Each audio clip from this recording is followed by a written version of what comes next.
Did you know that to be a great winemaker, you firstly got to be a great farmer? Come check it out with Podere Le Ripi.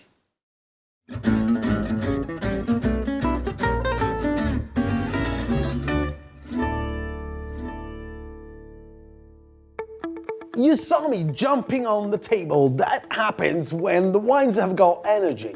And when you're a great farmer, you make great wines, you make wines with energy. That's Podere Le Ripi. Podere Le Ripi has become a biodynamic farmer in 2012. Which means taking organic farming to an extra dimension. Like no use of anything chemicals, but also these guys with Francesco Illi, the owner, starting off the business between 98 and 99, developing an idea of something that is beautiful, not just good and delicious. The winery there has been built in a cupola style way, and as you get down in a spiral system, you're gonna get all the way down the bottom. The sound when you go there is crazy, but the most amazing thing about this winery is the vineyards, the ecosystem. They have their own, I was gonna say organic, biodynamic green garden. So anything in that farm comes from that farm. There is nothing that comes from outside.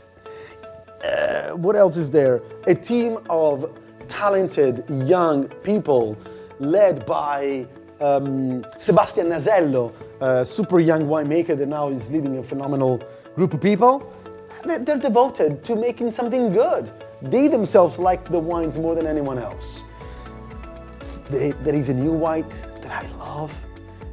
There is a crazy experimental project with high-density plants that I'll tell you all about, and of course, the one and only Brunello di Montalcino.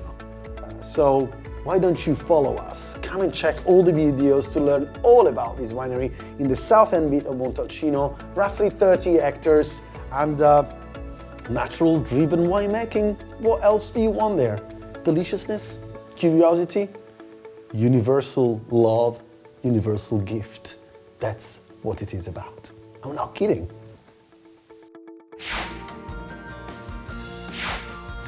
I'm not dreaming, I'm just daydreaming about fine wine. And if you want to have more tips, tricks, and love, subscribe our channel, follow our social media, and arrivederci.